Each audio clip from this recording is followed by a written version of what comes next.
ठिकाणी सरसागड विराट असा जनसमुदाय या ठिकाणी प्रचाराच्या शुभारंभासाठी आलेला आहे।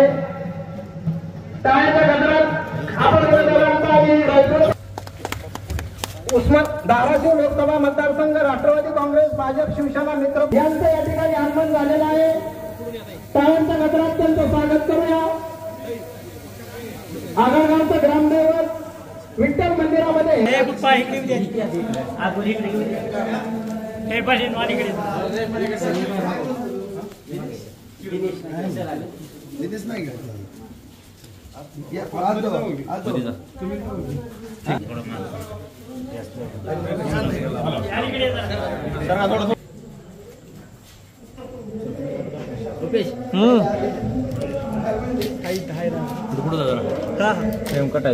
मोबाईल कडा बदला थोडा खाली करा, खाली मोबाईल खाली घ्या, थोडा खाली मोबाईल थोडा खाली घ्या।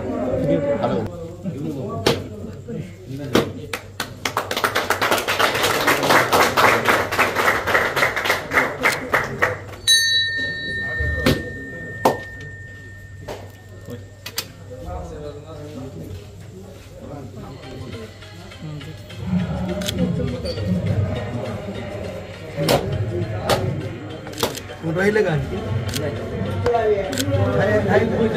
नाही ना बरोबर आता घ्या एक फोटो आता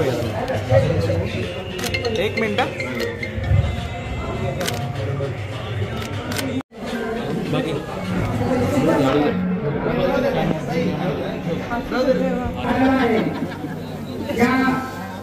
प्रचाराचा शुभ आपले उमेदवार अर्चनाताई पाटील याही उपस्थित झालेले आहे। मी त्यांचा बार्शी विधानसभा मतदारसंघात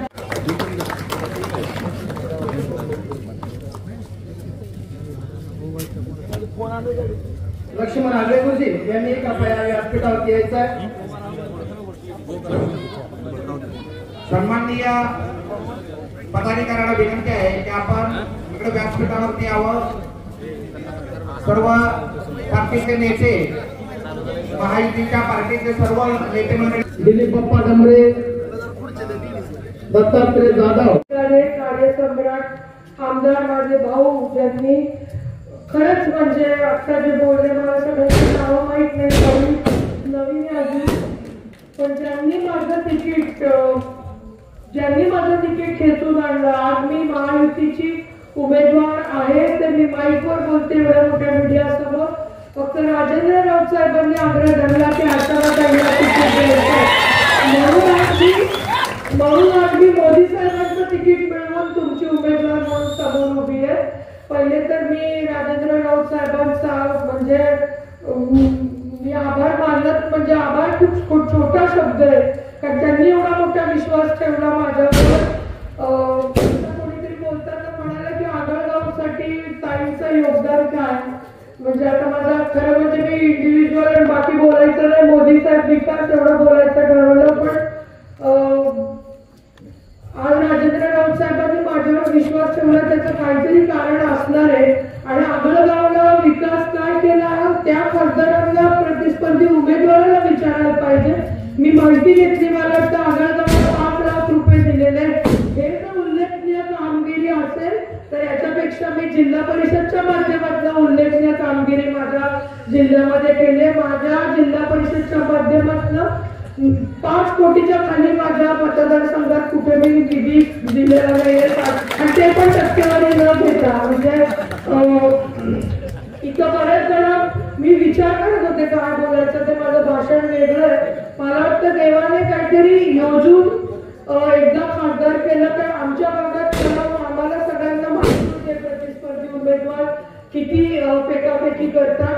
पूर्ण धाराशिव मतदारसंघाला माहिती होणं गरजेचं होतं म्हणून मागच्या 5 वर्षात अनुभव आपल्याला आलाय आणि आता सगळेजण खंबीरपणे महायुतीच्या मोदी साहेबांच्या पाठीशी राजेंद्र राऊत साहेबांच्या पाठीशी बार्शी तालुका खंबीरपणे उभा राहील हा मला विश्वास आजच्या गर्दीवरनं वाटतोय। म्हणजे इथं आलेले बरेच सगळे मुद्दे बोलला मला काही बोलायचीच गरज नाही।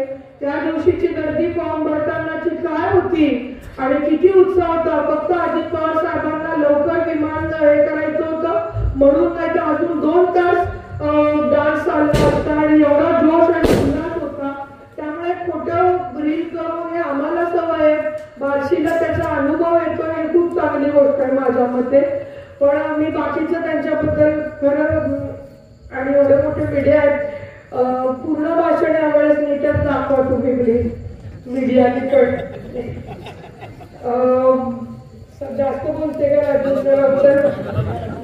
आज मी आपल्याकडे येत्या 7 मेला होणाऱ्या लोकसभा निवडणुकीसाठी महायुतीची उमेदवार, महायुती म्हणजे भाजप, शिवसेना, एकनाथ शिंदे गट, राष्ट्रवादी काँग्रेस पक्ष, अजित पवार गट, रासप महादेव जानकर साहेबांचा, रिपाई आठवले साहेबांचा, मनसे राज ठाकरे साहेबांची लहुजी शक्ती सेना, स्वाभिमानी पक्ष, रयत क्रांती सेना,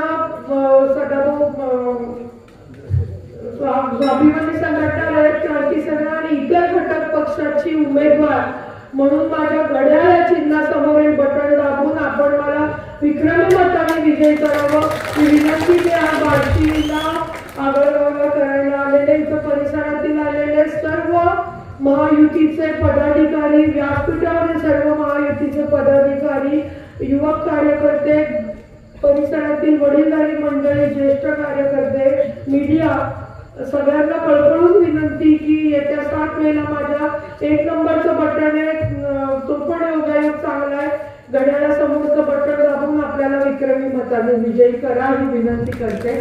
सगळ्यात प्रथम तर मला एक गोष्ट क्लिअर करायचंय की अर्चना पाटील हे माध्यम आहे, म्हणजे ही निवडणूक अर्चना पाटील विरुद्ध कोण नाहीच आहे. म्हणजे हा जो प्रश्न पडतोय की आगळगाव अर्चना, मी ते परत बोलत नाही, पण अर्चना पाटील विरुद्ध कोणीतरी निवडणूकच नाहीये. ही निवडणूक मोदी साहेब विरुद्ध राहुल गांधी आहे. कोणाला देशाचं पंतप्रधान करायचं, कोणाच्या हातामध्ये देश द्यायचा, कोणाच्या हातामध्ये देश सुरक्षित राहील, कोण देशाला महासत्तेकडे घेऊन जाईल ही ठरवणारी ही निवडणूक आहे. आणि मोदी साहेबांनी मला वाटतं मागच्या 2 टर्म मध्ये 10 वर्षामध्ये आपलं नेतृत्व सिद्ध केलं.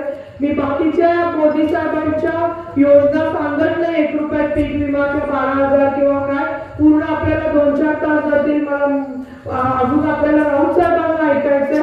फक्त एक गोष्ट निश्चित सांगेल की जेव्हा जगावर कोरोना सारखं संकट आलेलं होतं तेव्हा मोदी साहेबांनी आपलं नेतृत्व सिद्ध केलेलं आहे. म्हणजे वेळ अशी होती की आपली मुलं शेतात जात नव्हती, दार बंद करून बसलेली होती, शेजारीला वाटीभर साखर देईनाशी झालेली होती. अशा वेळेस मोदी साहेबांनी जगातील 1 नंबर लोकसंख्या असलेल्या देशातल्या प्रत्येक व्यक्तीला 5 किलो गहू ज्वारी तांदूळ देऊन, म्हणजे एखाद्या कुटुंबात जर 5 जण असतील तर 25 किलो गहू ज्वारी तांदूळ आले.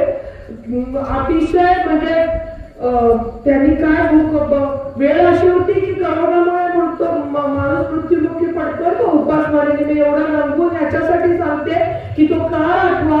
अशा वेळेस मोदी साहेबांनी आपल्या देशाचे पालक मुखी आहोत हे सिद्ध केलं. आपल्या प्रत्येकाला गहू ज्वारी तांदूळ पाठवली की घाबरू नको, मी तुमच्या पाठीशी आहे, वरण भात खाऊन का होईना तुम्ही नीट राहा, मी तुमची काळजी घ्यायला समर्थ आहे. हा संदेश मोदी साहेबांनी पूर्ण जगातल्या 1 नंबरच्या देशातल्या लोकांना दिला.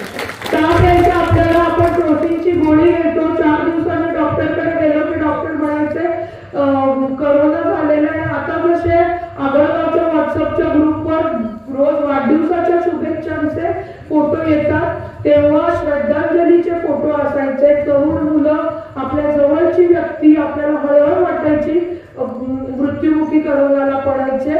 अशा वेळेस या तापावरचं औषध मोदीजींनी भारतात शोधलं, ते भारतात निर्माण केलं आणि अगदी आपल्या 0 to 18 बाळांना सुद्धा गाव वस्ती तांड्यापर्यंत मोफत पोहोचवलं. तुम्ही विचार करा, 200 रुपये जरी किंमत लावली असती आणि कुटुंबात 5 जण असते तर 1000 रुपये काढून देणार, तेव्हा लोकांच्या जीवावर आलं असतं. आजी म्हणाल्या असतं मला काय होतंय, लेकीला सुनांना देऊ दे, लेकराला देऊ दे, मालकांना देऊ दे, मला काय होत नाही. आणि 200 रुपये वाचवण्याच्या याच्यात त्यांना तर करोना झालाच असता, पण पूर्ण आपलं आगळगाव कंटेनमेंट झोन झालं असतं. म्हणजे एक अतिशय सक्षम नेतृत्व आपल्या देशाचा मुखिया म्हणून करोनासारख्या संकटच्या समयी जगावर आलं होतं. मोदी साहेबांनी आपलं नेतृत्व सिद्ध केलेलं आहे. अमेरिकेसारख्या प्रगत देशांनी सुद्धा 1200 रुपयाला लस त्यांच्या नागरिकांना दिली आणि आपण जर अमेरिकेकडनं लस देण्यासाठी वाट बघत बसलो असतो तर त्यांनी त्यांच्या पूर्ण देशाला लस दिली असती. नंतर आपल्याला लस दिली असती तोवर आपले अर्धे जण मृत्युमुखी पडले असते. त्यामुळे आपण तर आपल्या लोकांना दिलीच, पण 100 देशांना ती लस एक्सपोर्ट केली. एक महिला म्हणून मला वाटतं सगळ्यात मला त्यांचा जो निर्णय की का घर मोदी, तर आम्हा बायकांना 2 गोष्टी पाहिजे होत्या. एक म्हणजे गावात दारूबंदी आणि दुसरं हागणदारी मुक्तता. आज संपूर्ण देश 12,000 रुपये देऊन हागणदारी मुक्त केला. इथं महिला नाही आहेत, पण आम्हा महिलांना किती त्रास व्हायचा. गर्भाशयाच्या कॅन्सरचं प्रमाण सगळ्यात जास्त होतं महिलांमध्ये आपल्या भागातल्या, कारण आपली हागणदारी मुक्त गावं कमी होती. मी जबाबदारीने बोलते वाक्य. मोदी साहेब पहिले पंतप्रधान होते देशाचे 75 वर्षांनंतर पुरुष पंतप्रधान, ज्यांनी लाल किल्ल्यावरनं स्वच्छ भारत मिशनची घोषणा केली आणि संपूर्ण जगातल्या 1 नंबर लोकसंख्या असलेल्या देशातल्या प्रत्येकाला 12,000 रुपये शौचालयासाठी दिले. आम्हा बायकांसाठी खूप मोठी गोष्ट आहे, कारण उसाचे पैसे आले तरी मोटरसायकल दारात यायची, पण शौचालय बांधलं जात नव्हतं. त्याचा त्रास आम्हा बायकांना रात्रीची वाट बघावी लागायची आणि घाणीमध्ये आडोशाला जावं लागायचं किंवा पहाटे. एक महिला म्हणून मला त्यांच्या त्या निर्णयाचं सगळ्यात जास्त महत्व वाटतं. मी मोदी साहेबांच्या योजना सांगत बसत नाही. आता तर शिक्षण मुलीचं मोफत झालंय, मुलीच्या लग्नाचं वय 18 ते 21, पण मला एवढंच म्हणायचंय देशाने ऑलरेडी ठरवलंय की परत एकदा 3ऱ्या टर्मला मोदीजींना पंतप्रधान करायचं. कोणालाही विचारा की कोणाला कोण देशाचा पंतप्रधान पाहिजे, सगळे जण मोदीजी म्हणतात. आणि मोदीजींनी सांगितलंय संसदेमध्ये की येत्या 3 वर्षामध्ये ते आपल्या भारताला 3 नंबरची राज्य म्हणजे आर्थिक अर्थव्यवस्था बनवणार. म्हणजे जपान, जर्मनी सारख्या देशाला मागे टाकून भारत 3 नंबरची अर्थव्यवस्था होऊ पाहतोय येत्या 3 वर्षामध्ये. आणि ती मोदींची गॅरंटी आहे, त्यामुळे ती कंप्लीट होणारच. आणि 2047 साली आपण 1 नंबरची अर्थव्यवस्था जगातली म्हणजे अमेरिकेसारख्या प्रगत देशाला मागे टाकून आपण 1 नंबरला जाण्याचा संकल्प मोदी साहेबांनी केला. मी तुम्हाला काय सांगते की 1001% मोदी साहेब देशाचे पंतप्रधान होणार आहे. आणि मोदी साहेब देशाला आर्थिक सुबत्ता आणण्याकडे, विकासाचा फास्ट म्हणजे विकास करून महासत्ता बनवण्याकडे घेऊन जाणार आहे. मग फक्त आपला उमेदवार खासदारकीचा जॅक किंवा टॉमी देतो किंवा कुठेतरी फोन उचलतो, फोन सगळ्यांनाच उचलावा लागतो. ग्रामपंचायतीला उभा राहिलेल्या ग्रामपंचायत सदस्यांनी पण जर फोन उचलले नाही तर पुढच्या वेळेस निवडून येत नाही. पण ज्याकडे टॉमी देण्यासाठी आपल्याला खासदार निवडून द्यायची गरज नाही, खासदाराची वेगळी काम आहे. मला हे सांगायचंय मोदी साहेब 1001% पंतप्रधान होणार आहे. देशाची अर्थव्यवस्था 3 नंबरला आणि नंतर 1 नंबरला घेऊन जाणार आहे. हा विकासाचा स्पीड आणि हा विकासाच्या विजनने देश मोदी साहेब मोठं करतील. पण फक्त आपला खासदार जॅक टॉमी देतो म्हणून आपण जर महायुतीचा न निवडून देता दुसरा दिला तर ही विकासाची गंगा आपल्या बार्शी, आपल्या आगळगाव पर्यंत येणार नाही. त्यामुळे कृपा करून विचार करा की कोणत्या उमेदवाराला मतदान करायचं आणि कोणत्या पक्षाला. ही ग्रामपंचायत बऱ्याच वक्त्यांनी माझ्या आधी सांगितलं की ही ग्रामपंचायतीची, नगरपालिकेची, जिल्हा परिषद, पंचायत समितीची निवडणूक लागलेली नाहीये.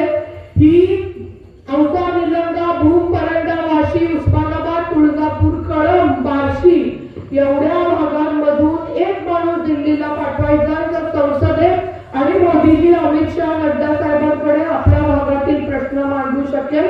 मग तो कोण उमेदवार असावा आणि मेन म्हणजे कोणत्या पक्षाचा असावा हा विचार करा. आणि मग येत्या 7 तारखेला आपल्या घड्याळासमोरचं बटन दाबा. हात जोडून विनंती काका, मोदी साहेबांसारखा दृष्ट नेतृत्व परत देशाला लाभत नाही. खूप वर्षाच्या तपश्चर्येनंतर आपल्याला असा पंतप्रधान मिळालेला जो विकास चंद्रावर आणि मंगळावर यान पाठवण्याबरोबरच गावातील उमऱ्याच्या 50 ते 60% घरकुलं मंजूर करणं आणि जलजीवन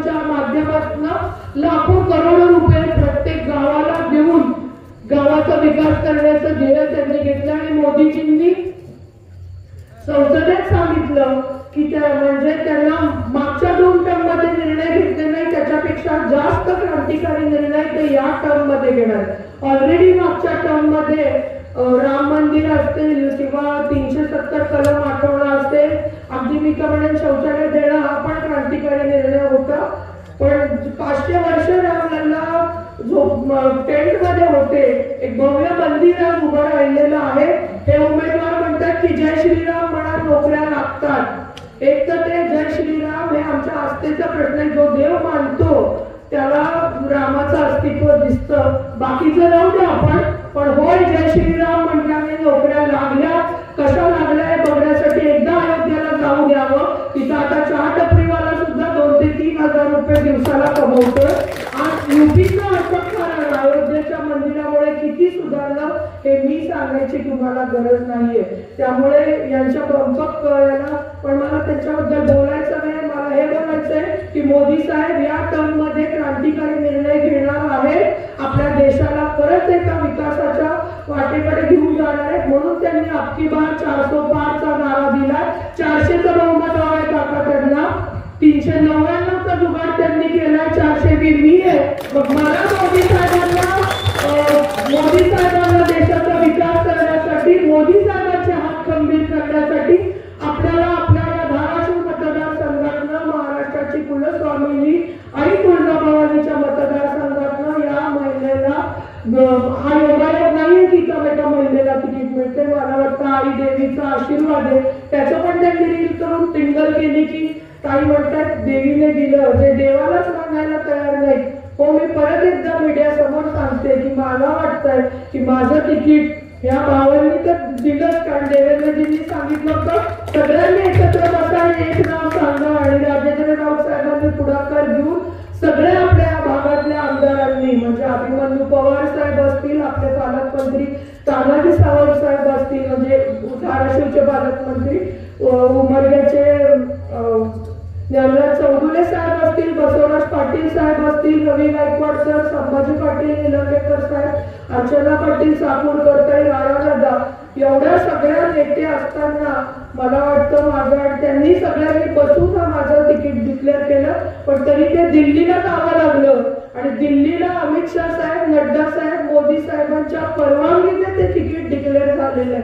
मी तुम्हाला का सांगतेय, आणि मी खरं सांगते, मी जेव्हा देवेंद्रजींना तिकीट मिळालं भेटायला गेले तेव्हा देवेंद्रजी म्हणाले ताई तुमचं तिकीट मोदीजींनी डिक्लेअर केलेलं आहे, तुम्हाला जिंकावंच लागतं आणि तुम्ही जिंकून येणार। मी आपल्या मतदारसंघातल्या मतदारांना हात जोडून विनंती करते, जर एवढं तिकिटाचा कल येऊन तुम्ही बघत होता सागर देवगिरी, आणि जर वरतून मोदीजींनी तिकीट डिक्लेअर केलं असेल तर फक्त महायुतीचा खासदार निवडून दिल्यानंतर आपल्या धाराशिव मतदारसंघाकडे मोदी साहेब, अमित शाह साहेब, नड्डा साहेब किती लक्ष देतील हा विचार करा। ते सगळे आमदार यांचं मी नाव घेतलं, आपल्या बार्शीमध्ये बोलायचं झालं तर राजेंद्र राऊत साहेब आपल्या भागाचा आगळगावचा विकास करायला, म्हणजे आगळगाव म्हणते तर मी काय सगळेजण खंबीर आहेत, फक्त एक अर्चना पाटील फक्त माध्यम आहे।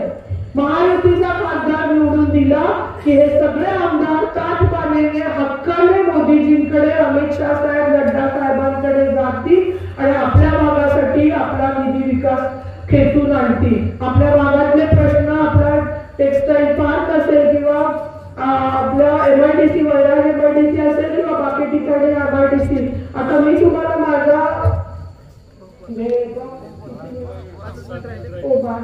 5 मिनिटं नाही, सॉरी माझ्या लक्षात आलं नाही, मी बाकीचं बोलत नाही। माझा सॉरी मी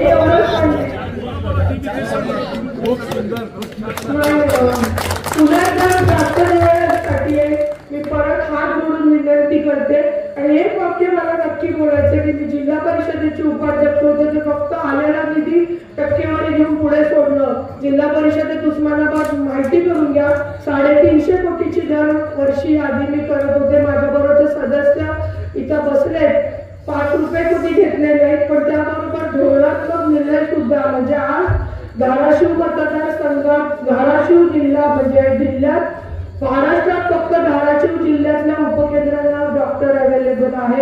गणवेश मी बाकीचं बोलत नाही, आता वेळ आपल्या राऊत साहेबांना ऐकायचंय. हात जोडून विनंती, येत्या 7 मेला 1 नंबरचं बटन घड्याळ आहे. मी प्रामाणिक प्रयत्न करेन की आपल्या बार्शीमध्ये आता हा प्रश्न तुम्ही प्रतिस्पर्धी उमेदवाराला विचारायला पाहिजे की 5 वर्षामध्ये आगळगावसाठी काय उल्लेखनीय किंवा बार्शीसाठी काय उल्लेखनीय कामगिरी केली. मी तुम्हाला शब्द देते आणि डॉक्टर पद्मसेव पाटलांचा सुनेचा शब्द आहे, कारण आम्हाला राजकीय वारसा उगा काहीतरी खतूर म्हणून चेहरा लपवून फिरण्यासारखं काम नाही. 5 वर्षांनी मी जेव्हा तुम्हाला आढावा द्यायला येईल तेव्हा 5 तरी कामं बार्शीमध्ये केलेली असतील उल्लेखनीय हा शब्द तुम्ही वापरला. फक्त माझ्या 7 येत्या 7 मेला घड्याळासमोरचं बटन दाबा. सॉरी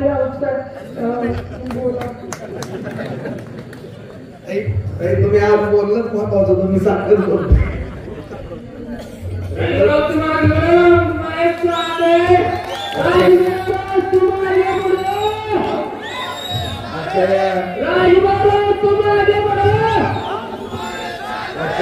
लोकसभेच्या प्रचाराच्या शुभारंभ प्रसंगी व्यासपीठावरती उपस्थित विजयी उमेदवार आपल्या भगिनी आदरणीय आशीर्वाद पाटील, सन्माननीय व्यासपीठ. तुमची गाड्या पुढे मी काय करू, माझ्या गाड्याला पावणे खावा.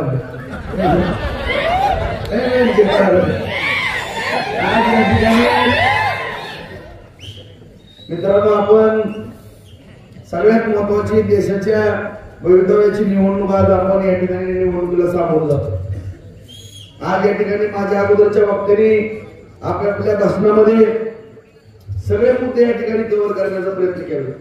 मी रोज जवळपास 7-8 गावं, 8-10 गावांना रोज जातो. रोज भाषण अर्धा तास, पाऊण तासभर कसा कोरडा होईपर्यंत या ठिकाणी भाषण करतोय. बघा, ढाकणे सरांनी सांगितल्याप्रमाणे कधी नाही तेवढी या लोकसभेच्या निवडणुकीमध्ये देशामध्ये तुरंत झालेली आहे. निश्चितपणानं सर, कारण संपूर्ण हिंदुस्थानाचं भवितव्य असलेली निवडणूक आहे. मित्रांनो, आदरणीय ताईने आपल्याला सांगितलं की नेमकं पंतप्रधान कोणाला करायचं आपल्याला.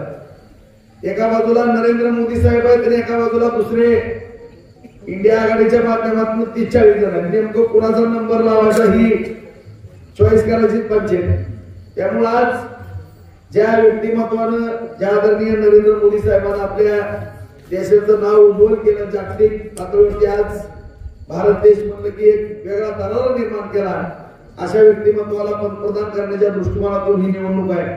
तिसऱ्यांदा पंतप्रधान आपल्याला नरेंद्र मोदी साहेबाला मित्रांनो करायचं. आज या ठिकाणी या प्रचार सभेच्या निमित्तानं आज आगळगावमध्ये विठ्ठल रुक्मिणीचा आशीर्वाद आपण घेतो. ताई, दरवेळेस प्रचाराचा नारळ शुभारंभ या गावामध्येच होतो आणि आज विठ्ठल रुक्मिणीचा आशीर्वाद आपण घेऊन या ठिकाणी विजय उमेदवार म्हणून आज या ठिकाणी 7 तारखेला मतदान आहे. आज महायुतीच्या माध्यमातून आज ताई आपल्या समोर उमेदवार आहेत. निश्चितपणानं बांधव मी आग्रह हक्काने ताईची उमेदवारी मागून घेतली, कारण या ठिकाणी ज्या घराण्यानं आदरणीय डॉक्टर साहेबांनी या राज्यामध्ये काम करत असताना फार मोठं योगदान दिलेलं आहे, त्यांच्या घराण्यामध्ये उमेदवारी घेत असताना त्यांना वारसा आहे. मित्रांनो, आज जिल्हा परिषदेच्या माध्यमातून ठीक आहे आपल्या बार्शीला ताई तुम्ही थोडं नवीन जरी असला तरी राणादादा आमचे मित्र आहेत. आदरणीय डॉक्टर साहेबांनी या मतदारसंघाचं नेतृत्व केलेलं. राणादादांची आमची मैत्री आहे, सातत्यानं एकमेकांच्या विचारांना आणि बार्शी तालुक्याचा विकास करतोय. कोडगावच्या MIDCच्या बाबतीमध्ये असं किंवा बार्शी MIDCच्या बाबतीमध्ये आदरणीय राणादादांनी या ठिकाणी बैठका घेतल्या, त्या ठिकाणी विकास कामाला मदत केली. डॉक्टर साहेबांनी सुद्धा पाटबंधारे मंत्री असताना इरिगेशन खातं त्यांच्याकडे असताना, भले मी त्यावेळेस आमदार नसेल किंवा सत्तेत नसेल, परंतु या तालुक्याला त्यांनी मदत करण्याचं काम केलं आणि त्या गोष्टी बार्शीकर कधीच विसरणार नाही. परंतु आज मला संतदादांनी मित्रांनी सांगितलं की नेमकं या बार्शी तालुक्याला विकास कुणी केलाय, किती केलाय, हा सुद्धा सगळ्या खऱ्या अर्थानं विचार करण्याची गोष्ट आहे. आज माननीय नरेंद्र मोदी साहेबांच्या मार्गदर्शनाखाली आदरणीय शिंदे साहेब मुख्यमंत्री झाले, फडणवीस साहेब उपमुख्यमंत्री झाले, अजितदादा उपमुख्यमंत्री झाले. मित्रांनो, 2500 कोटीहून अधिक निधी आज आपण आपल्या बार्शी तालुक्याला खेचून आणू शकतो. त्यामध्ये सगळ्यात महत्वाची योजना बार्शी उपसा सिंचन योजना, ज्या गावागावामध्ये पिण्याच्या पाण्याकरता आपण चेतकासारखी वाट बघतोय मित्रांनो, परंतु आज आपल्या बार्शी तालुक्यातल्या सिद्धीला पाणी मिळणार. 12,550 हेक्टर क्षेत्र आपलं वलिताखाली येणार आहे. ते जास्त दिवस राहिलेले नाही. 60 कॉलेजच्या माध्यमातून काम चालू आहे. 350 कोटीचे टेंडर निघले मित्रांनो. सगळा पश्चिम भाग जो आहे सगळा हिरवागार होणार आहे आणि त्याच्या जोडीला फडणवीस साहेबांनी 37 साठवण तलाव दिले. आज आगळगावमध्ये सुद्धा 75 एकराच्या शिवारामध्ये साठवण तलावाचं काम चालू आहे. 50 एकर जमीन गजत नव्हती, 1200 ते 1500 एकर जमीन गजणार. आज आपल्या आगळगावकरांना माहित आहे, माझे सहकारी मित्र मोरे सर असतील, त्यांची सगळी टीम असत. आज या ठिकाणी देवेंद्र फडणवीस साहेब मुख्यमंत्री होते. जलयुक्त शिवारच्या माध्यमातून आपण काम करत असताना आगळगावला बांधारे दिले, नदीचं खोलीकरण केलं किंवा या संपूर्ण तालुक्यामध्ये खोलीकरणाची कामं करत असताना बंधारा आपण दुरुस्त करून त्या ठिकाणी पाणी अडवलं. आगळगावचा किती शिवार या ठिकाणी ओलिताखाली आला. या सगळ्या गोष्टीची जाणीव आपल्या आगळगावकरांना आणि संपूर्ण बार्शी तालुक्यामध्ये जे 37 साठवण तलाव केलेले सगळ्याची कामं 35 साठवण तलावाची कामं चालू आहेत. आज नागझरी गंगावतीवरती किटीवर दिलेत. आज आपल्याला या ठिकाणी चांदणी नदीवरती किटीवर करायच्यात, काही जुने आपण केलेले. आज बोरवाड्यावरती आपण किटीवर करतोय. भविष्य काळामध्ये 101 साठवण तलावाची प्रतिज्ञा आपण केलेली. आज मी माझ्या सर्व शेतकरी बांधवाला शब्द देतो, येणाऱ्या 1 ते 1.5 वर्षाच्या आत जर 50 एकर जमीन फक्त दुर्दैवानं असला विचित्र दुष्काळ पडून उजनी ज्यावेळेस ओरपून होईल मित्रांनो, त्यावेळेस जर 50,000 एकर जमीन 1 ते 1.5 वर्षाच्या आत बारमाही बागायत नव्यानं नाही झाली तर मला एक पण मत कधी मिळू. जर कमीत कमी 5 ते 6 वर्षामध्ये 101 साठवण तलाव, मोरवाड्यावरचे 9 किटीवेर, चांदणी नदी, बिडकी नदी, राम नदी ह्याच्यावरचे किटीवेर आणि भविष्यात आणखी नवीन साईट आपण साठवण तलावाच्या काढणार आहेत. ह्याच्यामध्ये येणाऱ्या 6 वर्षात नव्यानं बार्शी तालुक्यातली 1 लाख एकर बागायती जमीन जर केली नाही तर आपला राजकारणाचा संबंधच होऊ शकत. अशा पद्धतीचे या ठिकाणी आपण काम करतो. MIDCच्या माध्यमातून आज तडसवतानाची MIDC त्यावेळेस मी आमदार असताना जागा संपादित केली. आता कारखान्याची कामं चालू झाली. आज 135 एकरामधली MIDC मग दादाने सांगितलं की वायराला सुद्धा आपण 225 एकर जमीन आहे मित्रांनो. 150 एकर MIDC तिथं करतोय. 75 एकर जमीन संतनाथला करतो. इंद्रेश्वर कारखाना चांगला चालू आहे. हर्षवर्धन पाटलाला फडणवीस साहेबांनी मदत केली. आर्यन कुणी पण पाहिला तुम्हाला माहित आहे. तोही कारखाना सोनवणे त्या ठिकाणी राष्ट्रवादीचे पवार साहेबांचे, शरद पवार साहेबांचे उमेदवार आहेत. ते राष्ट्रवादीचे माहित असताना सुद्धा, पवार साहेबांच्या जवळचे असताना सुद्धा एक नवीन उद्योग होतोय. त्या ठिकाणी जिल्हा मध्यवर्ती बँकेच्या माध्यमातून मदत करून तोही कारखाना चालू ठेवला. आज नव्यानं प्रचंड पाणी आपल्या बार्शीमध्ये होणार आहे. संतनाथ कारखाना सुद्धा आपण त्या ठिकाणी चालू करणार आहे मित्रांनो. लवकरच संतनाथ कारखान्याने सुद्धा डोंगर चालू झाल्या तुम्हाला त्या ठिकाणी वाजल्या दिसणार आहे. MIDCच्या माध्यमातून त्या ठिकाणी कारखाना निर्माण करतो आपण. उपळायला सुद्धा आपण नवीन एक MIDCचं प्रपोजल तयार करतोय. अशा रीतीने उद्योग, इंडस्ट्री आणि पाणी ह्याच्यावरती आपल्याला जास्त भर द्यायचं. रस्ते, गटारी, दिवाबत्ती अंतर्गत आगळगावचे रस्ते 14 कोटी रुपयाचा निधी आज आपण आगळगाव अंतर्गत या ठिकाणी निघाला बाहेर आणि आतमध्ये. एक असं गाव नाही तालुक्यातलं कमीत कमी 2 कोटी निधी आणि जास्तीत 15 कोटी रुपयाचा निधी दिला नाही असं एकही गाव ओळखून सापडणार नाही तालुक्यात. या पद्धतीने आपण काम करत असताना 48 किलोमीटरचा डायरेक्ट तुळजापूर रस्ता, प्रत्येक रस्ते, मुख्यमंत्री सडक योजना, पंतप्रधान सडक योजना 354, 50, 54, 25, 15, PWD ग्रामीण रस्ते, कुठलाही रस्ता जवळपास 450 ते 500 कोटीच्या दरम्यान आपण रस्त्यांकरता पैसे आले. प्रत्येक रस्ते कानाकोपऱ्यातले रस्ते घेतले, दळणवळणाची साधनं निर्माण केली. जलजीवन मिशनच्या माध्यमातून 100हून अधिक गावं घेतली. प्रत्येक गावामध्ये पाणी पुरवठ्याच्या योजना दिल्या. मग ताई तुम्ही जे बोललाय, खऱ्या अर्थानं आगळगाव मधनं जाताना माझी सुद्धा मान खाली शेवलेली जातो. माता भगिनींच्या शौचालयाच्या अडचणी असायच्या, परंतु माननीय पंतप्रधान साहेबांच्या आशीर्वादानं आज ती योजना ग्रामीण भागामध्ये प्रभावीपणे लागली. आज माननीय नरेंद्र मोदी साहेबांच्या माध्यमातून 80 कोटी लोकांना धान्य मिळतं मित्र. उज्ज्वला गॅस असेल, आज विश्वकर्मा योजना असेल, देशाच्या संरक्षणाचा विषय असेल, महात्मा ज्योतिराव फुले योजना असेल, आयुष्यमान भारत योजना असेल, असंख्य योजना या ठिकाणी माननीय मोदी साहेबांनी दिलेल्या. आज आपण मगा टाकले सर तुम्ही बोलले, आज बार्शी तालुक्याला 2019 ते 2024 महाराष्ट्रामध्ये तुम्ही सर्च करा, सगळे तालुके होडका, या ठिकाणी 422 कोटी रुपये आज अतिवृष्टी, सततचा पाऊस, दुष्काळ, पीक विमा, येलो मोजा, फळबागाचं अनुदान, यामधून 422 कोटी रुपयाचं अनुदान 5 वर्षामध्ये शेतकरी बांधवाला मदतीचा हात दिला. कधी शेतकऱ्यांना अडचण दिली नाही. जिल्हा मध्यवर्ती बँकेच्या माध्यमातून अडचण होती, कुठल्याही शेतकऱ्याची आता अडचण होत नाही. कुठलंही काम आता मित्रांनो अडत नाही.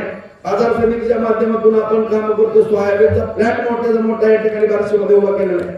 भविष्यात आणखी 3 प्लॅट उभा करतोय आपण. ज्या बाजार समितीत 10,000 कट्ट्याची सोयाबीनची आवक होती, 70,000 कट्ट्याची आवक त्या ठिकाणी व्हायला गेली. 100 ट्रक ज्यावर बार्शीतून चालली बाहेरच्या गावावर. आज एवढ्या प्रमाणामध्ये अर्थकारण वाढलंय. मेडिकल हब झालाय. शिक्षणाची आज गंगा जगदाळे मामामुळे या ठिकाणी आलेली. मेडिकल हब आहे. व्यापाराच्या बाबतीमध्ये बार्शी वेगळ्या दिशेने वाटचाल करते. मजबूत अर्थकारण या ठिकाणी होते आणि ह्या गोष्टी टिकून ठेवण्याकरता, त्याच्यामध्ये दुपटीनं तिपटीनं वाढ करण्याकरता देशाचे पंतप्रधान तिसऱ्यांदा नरेंद्र मोदी साहेब होणं गरजेचं आहे.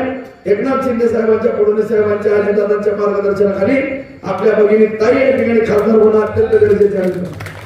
तर आणि तरच भविष्य काळात आपल्याला मोठ्या प्रमाणामध्ये या ठिकाणी निधी मिळून आपलं अर्थकारण मजबूत होणार आहे. मित्रांनो, त्याकरता आपण कुठल्याही गुंतापाला पडतो. किती दिले हो पैसे त्यांनी? ज्यांना गेल्या वेळेस आपण मतदान केलं, आज जयसिंग माने सुद्धा त्याने हलपडे घातले.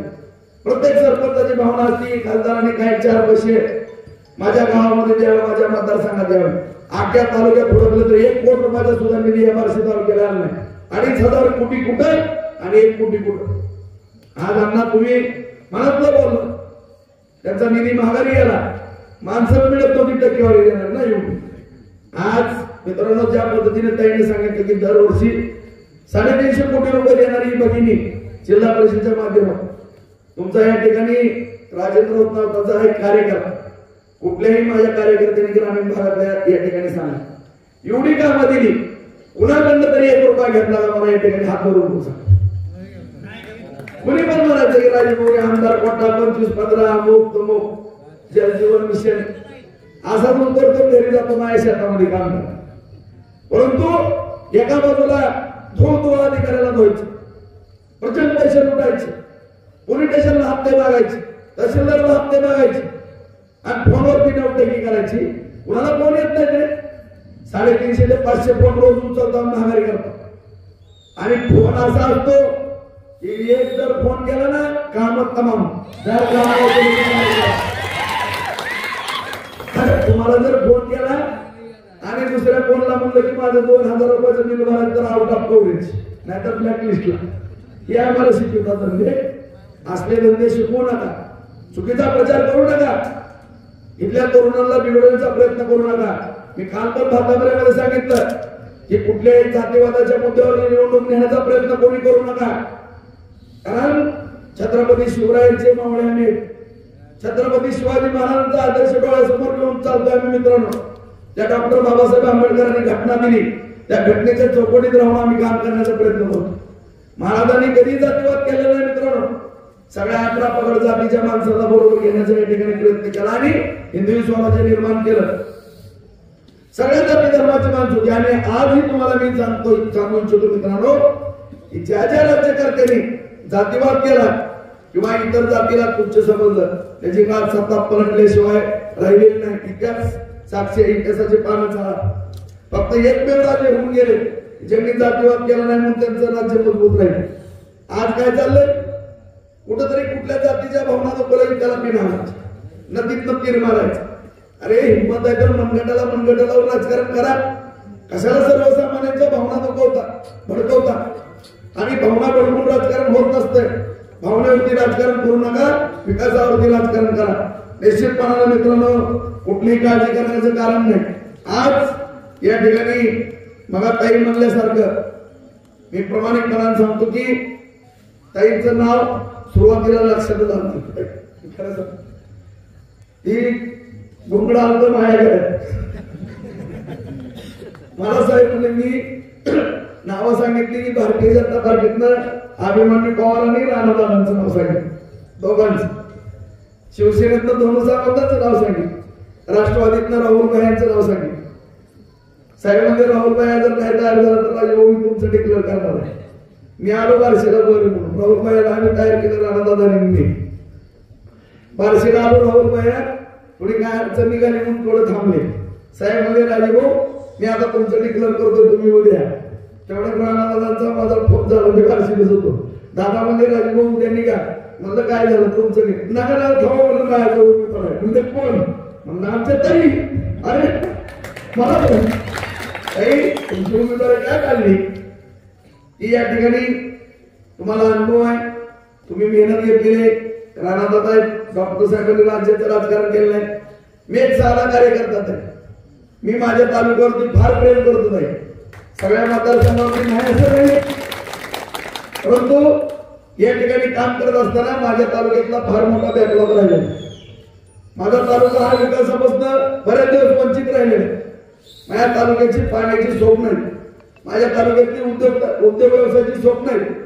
माझ्या शेतकऱ्याच्या शेताला पाणी द्यायचे माझ्या तरुणांच्या हाताला काम द्यायचे मला रात्रंदिवस काम करायचं मी जर 6 मतदारसंघात फिरायला होता येईल तर माझ्या कुटुंबावरती माझ्या तालुक्यावरती दुर्लक्ष होईल त्यामुळे मला मोकळीक मिळावी मला बार्शी तालुक्यामध्ये मोठं काम करता यावं त्यामुळे एक आमची भगिनी म्हणून तुमच्यावरती आम्ही 6 मतदारसंघाची जबाबदारी टाकलेली काही आणि तुम्ही पण बार्शी तालुक्यावरती जास्तीत जास्त लक्ष द्यावं केंद्र सरकारच्या राज्य सरकारच्या योजना आणताना राणादादांचं तुमचं विशेष लक्ष आणावं निश्चितपणाने या ठिकाणी बार्शी तालुक्यातून जास्तीत जास्त मताधिक्य आम्ही देऊ आणि ज्या वेळेस आम्ही कुठल्याही खासदारांचा प्रचार केला बापू कांबळे असतील 2दा हे निवडून आले डॉक्टर साहेब निवडून आले रवी सर निवडून आले गेल्या वेळेस आम्ही ताई जिकडे होतो तिकडे निवडून त्यावेळेस आम्ही बहुमत तुमच्या पाठीशी खंबीर आहे संपूर्ण बार्शी तालुका ताकदीनं तुमच्या पाठीमागे आहे आणि निश्चितपणाने या ठिकाणी घड्याळाचं चिन्ह आहे मित्रांनो महायुतीचं आपण सर्वांनी ताईला आपण प्रचंड मतानं निवडून आलो अशी या ठिकाणी सगळ्यांना नम्रतेची विनंती करतो आणि ज्या पद्धतीने अभिमन्यू पवारांनी माझ्यावर शर्यत लावली त्याचं बक्षीस निश्चितपणाने मिळवण्याचे हकदार तुम्ही व्हावं एवढी सगळ्यांना विनंती करतो आणि सगळ्यांना एवढ्या मोठ्या संख्येनं उपस्थित राहिला त्याबद्दल सर्वांचे मनपूर्वक आभार मानून 2 शब्द संपवतो जय हिंद जय महाराष्ट्र